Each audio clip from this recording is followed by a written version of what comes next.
Hi, I'm Rebekah Binot. I'm looking at a career working with refugees. The span for my career plan would be around 6 to 7 years.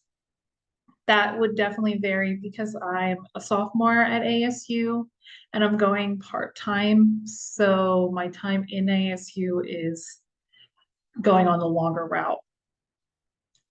What I want to do working with refugees would be within local resettlement agencies, work agencies such as World Church Services and Highest Pennsylvania.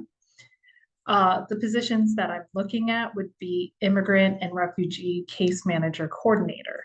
I guess if I really wanted to keep moving up in the career, I would maybe go to resettlement officer. That would be a kind of a stretch. I mean, I guess if I feel really ambitious, I could really go for it. But I mean, my main goals would be immigrant and refugee case manager. As far as the culture of the industry, um, I got my information from the website from World Service and Highest since they are the ones that I'm really looking at. You need to be willing to work flexible hours. You need to be willing to drop and leave when there is an emergency. There's a lot of instances where you are hands-on with a refugee family.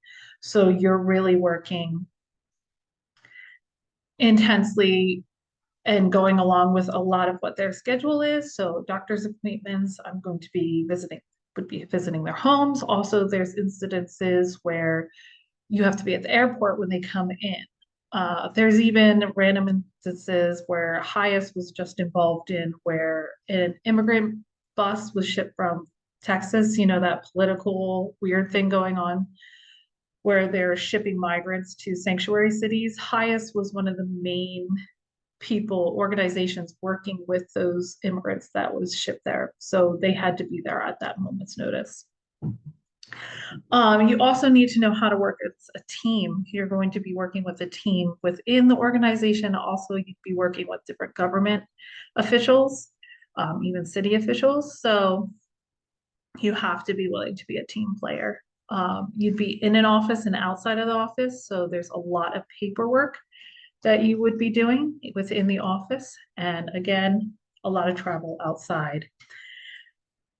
You have to be obviously prepared to work in multicultural settings. So you need to be able to work with interpreters and know how to have cultural sensitivity. Positives and negatives for the industry I want to work in. The biggest hurdle that I face is I'm a mother of young children.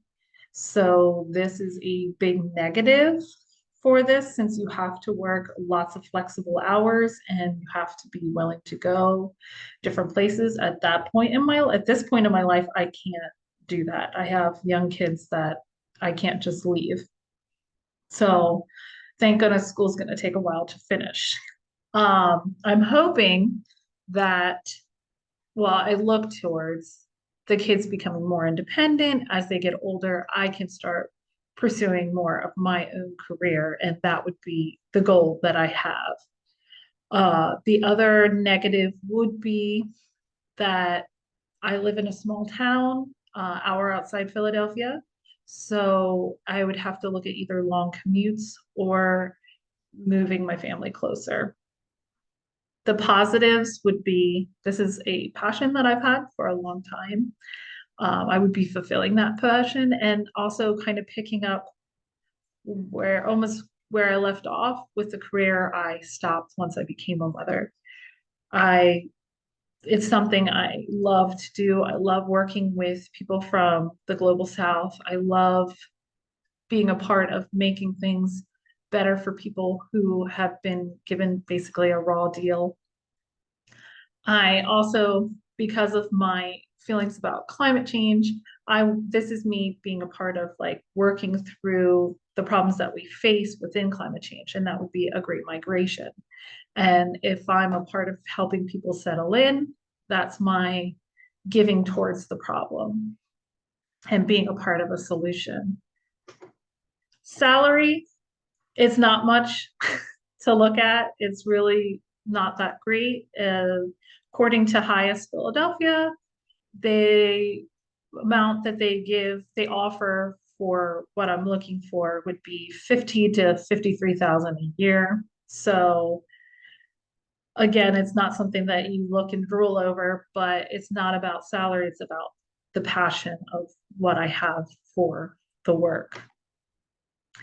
Education and skills, having a background, they say in social work would be helpful. So if I really, really want to dig in and be really preferable to them, I could minor in social work, but it's like a preferred skill, not like a necessary. The necessary would be a degree in international or global studies, which I am working on. Secondary language is also preferred, which in order to get a global studies degree with ASU, I have to speak a language. I have chosen French since that is a language of people that I feel would definitely face displacement. So I'm thinking of the Caribbean and African nations. I also speak some Creole. I am conversational. I'm not good enough to be an interpreter, but I have someone in my home that speaks Creole and French, so I can keep practicing and moving up with that as well. Also, the main organizations that I do want to work with do have internships and volunteer opportunities, which I could get kind of my foot in the door. This also kind of goes along with mentorship. I have a really hard time connecting with people to get back to me to have an informational interview, but I know that this is one way I can get my foot in the door and start understanding everyone in that business and building relationships with people within those organizations. So there's different types of internship that I can go into, and there's different types of volunteers where I can, again, work to get my foot in the door. One of the main internships I was looking at was the Refugee Intensive Case Manager. This was with Church World Services in Lancaster. The qualifications I pretty much fill, except for I'm not a senior yet or a graduate yet. So it would be my goal would be once I graduated to get into this, or even if I was feeling ambitious in my senior year to do that as well. But a lot of those then would be fulfilled by the time I graduate. And this was one thing that I really was looking towards doing once I graduate. Now, if it doesn't work, there are other internships with other organizations that I'm looking at that I could go into as well. So I wouldn't be putting all my eggs in one basket, so to speak. Again, mentors. I had a really hard time getting people to get back to me. So that was one way through volunteers and internship to build that up. Work-life balance, again, I would go back to the positives and negatives where I really have to balance with being a mom. There are different things I've learned through working with an NGO that demanded all my time where I have to put boundaries up for myself. And that is one thing that I would be looking at and working very hard at going into the job. I have to know how to set personal boundaries so I don't get burnt out, because I know in the last work I've done, it was a very real problem that I faced. Here are the list of references I have. I also have a list on my written narrative as well. Thank you so much for listening to my presentation. I hope you have a great day. Bye.